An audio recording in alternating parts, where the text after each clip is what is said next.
আগামী মাসে বিহারে দুদফায় বিধানসভা নির্বাচন আর তার আগে মহাজোটের মুখ্যমন্ত্রী পদপ্রার্থী হিসেবে আজ আরজেডি নেতা এবং বিহারের প্রাক্তন উপমুখ্যমন্ত্রী তেজস্বী যাদবের নাম ঘোষণা হলো।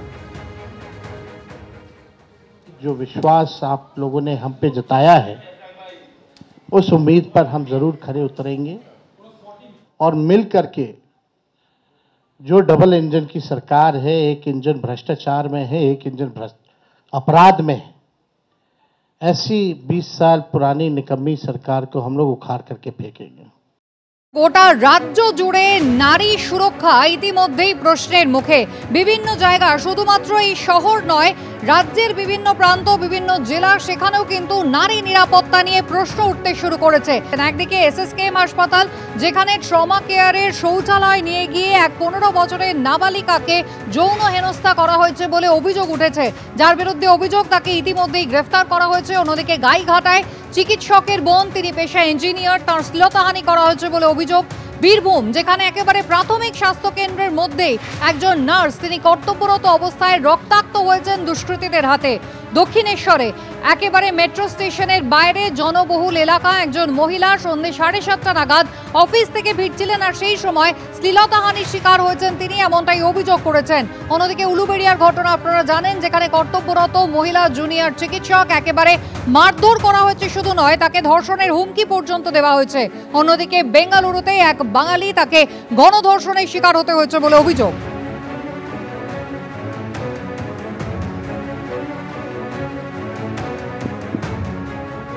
আমাদের দুই প্রতিনিধি এই মুহূর্তে সরাসরি রয়েছেন আমাদের সঙ্গে। পার্থপ্রতিম ঘোষ এসএসকেএম হাসপাতাল চত্বর থেকে, অন্যদিকে দক্ষিণেশ্বর থেকে আমাদের প্রতিনিধি আবির দত্ত। আমি প্রথমেই পার্থর কাছে চলে যাব। পার্থ, এতদিন পর্যন্ত আমরা বারবার দেখেছি কর্মক্ষেত্রে গিয়ে, বিশেষত সরকারি হাসপাতালে চিকিৎসক হন বা স্বাস্থ্যকর্মী, মহিলারা তারা নিরাপত্তাহীনতায় ভুগছিলেন, আর এবার এক নাবালিকা চিকিৎসা করাতে এসে যৌন হেনস্থার শিকার হলো। কি অভিযোগ?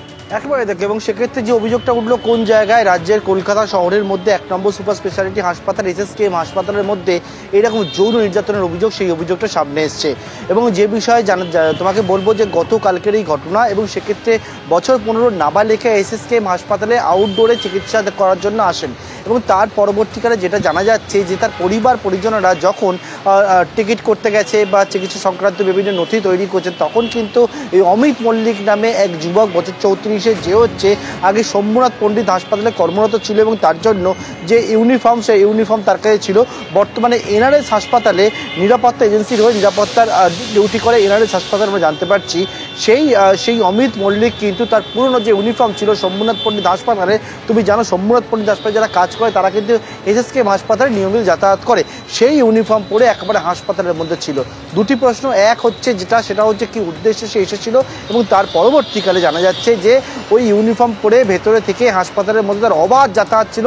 এটা কিভাবে এটা সম্ভব হলো সেটা নিয়েও প্রশ্ন উঠছে, নিরাপত্তা নিয়ে প্রশ্ন উঠছে। ওই নাবালিকাকে ডেকে নিয়ে যায় ট্রমা কেয়ার সেন্টারের কাছে, এবং সেখানে নিয়ে গিয়ে একবার তাকে শৌচাগারের মধ্যে নিয়ে গিয়ে তাকে যৌন নির্যাতন করা হয় বলে অভিযোগ। এবং গোটা ঘটনার পর নাবালিকা চিৎকার করে অভিযুক্ত পালিয়ে যায়, এবং তার পরবর্তীকালে এসএসকেএম এর আউটপোস্টে তিনি জানান গোটা বিষয়টা। আউটপোস্ট থেকে ভবানীপুর থানা পুলিশের কাছে খবর আসে, এবং এই যে অমিত মল্লিক নামে বছর 34-এর এই যুবককে গ্রেপ্তার করা হয়েছে, এবং তার কাছে আগে যে ইউনিফর্মটি ছিল গ্রুপ ডি স্টাফ থাকাকালীন অবস্থায় এসএসকে শম্ভুনাথ পণ্ডিত হাসপাতালে, সেই ইউনিফর্মটিকেও পুলিশ বাজেয়াপ্ত করেছে।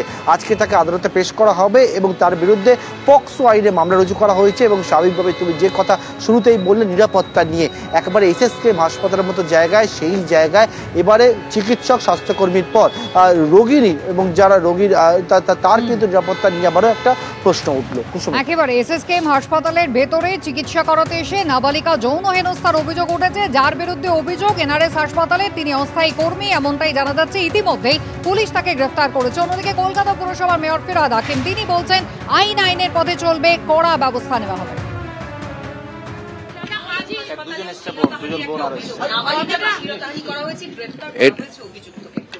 এসব law will take its own course, এবং শক্তভাবে এটার মোকাবিলা করতে হবে, এবং সমাজের মধ্যে সবাইকে এর বিরুদ্ধে রুখে দাঁড়াতে হবে। এসএসকেএম এ শুধু নয়, এরপর আপনাদের দেখাবো যে একেবারে পথে বেরিয়ে অফিস থেকে ফিরছিলেন দক্ষিণেশ্বরে মেট্রো স্টেশনের বাইরে জনবহুল এলাকা। ঘড়িতে বেজেছিল মাত্র সন্ধ্যে 7:30, সেই সময় শ্লীলতাহানি করা হয়েছে এক মহিলা, এমনটাই অভিযোগ করলেন। সাধারণ মানুষ আশেপাশে যারা ছিলেন কারোর কাছ থেকে কোনো সহায়তা তিনি পাননি, এমনটাই অভিযোগ করেছেন। আবির দত্ত সরাসরি রয়েছেন আমাদের সঙ্গে। আবির, মেট্রো স্টেশনের বাইরে এই ধরনের ঘটনা, সেখানে রেল পুলিশও তো ছিল, প্রশাসনের কাছ থেকে কোনো সহায়তা পাননি, কি অভিযোগ করছেন এই নির্যাতিতা? ভোর সন্ধ্যেবেলা এই যে ঘটনা ঘটেছে, সেই ঘটনার পর আতঙ্কের কথা জানাচ্ছেন ওই অভিযোগকারিনী, এবং তিনি যেটা জানাচ্ছেন যে মেট্রো স্টেশন থেকে তিনি বেরিয়ে ঠিক দক্ষিণেশ্বরের স্কাইওয়াকের তলা দিয়ে যখন তিনি আলমবাজারের দিকে যাচ্ছেন, ঠিক সেই সময় এই ঘটনা ঘটে। এবং এই ঘটনা যখন ঘটে, একদিক থেকে হচ্ছে যে এটি 21 তারিখের ঘটনা, অর্থাৎ ঠিক কালী পুজোর পরের দিন। এবং কালী পুজোর পরের দিন সেই জায়গাতে যথেষ্টই জনবহুল এমনি সময়ই থাকে, এবং কালী পুজোর পরের দিন দক্ষিণেশ্বরের কাছে ওই জায়গাতে প্রচুর মানুষই সেখানে উপস্থিত থাকেন। একদিকে যেমন সেখানে পুলিশের বিভিন্ন বুথ রয়েছে, ট্রাফিক পুলিশও থাকে, তার সাথে সাথে রেল পুলিশ অর্থাৎ মেট্রোর জন্য যারা থাকেন নিরাপত্তার জন্য, তারাও সেখানে সেই চত্বরের মধ্যে থাকেন। যদিও রাস্তায় এই ঘটনা, এবং যেই ঘটনা হচ্ছে যে এক যুবক সে আসে এবং এসে শ্লীলতাহানি করে এবং ইন্টেনশনালি পুরো বিষয়টি করেছে বলে ওই তরুণী জানাচ্ছেন। এবং তিনি বলেন যে যখন এই ঘটনা ঘটে, তিনি যখন আটকানোর চেষ্টা করেন বা কেন এই ধরনের অবাধ্য আচরণ হয়েছে সেটা জিজ্ঞেস করেন, তখনই সপাটে চড় মারা হয় তাকে। এবং এরপর এলাকা থেকে সাহায্য চাইলেও কেউ সাহায্য, তখন যারা উপস্থিত ছিল কেউ সাহায্য করেননি বলে ওই তরুণী জানাচ্ছেন। এবং তার এটাও অভিযোগ যে কয়েকজন এসে তাকে জানান যে লম্বা হাত রয়েছে ওই অভিযুক্তের।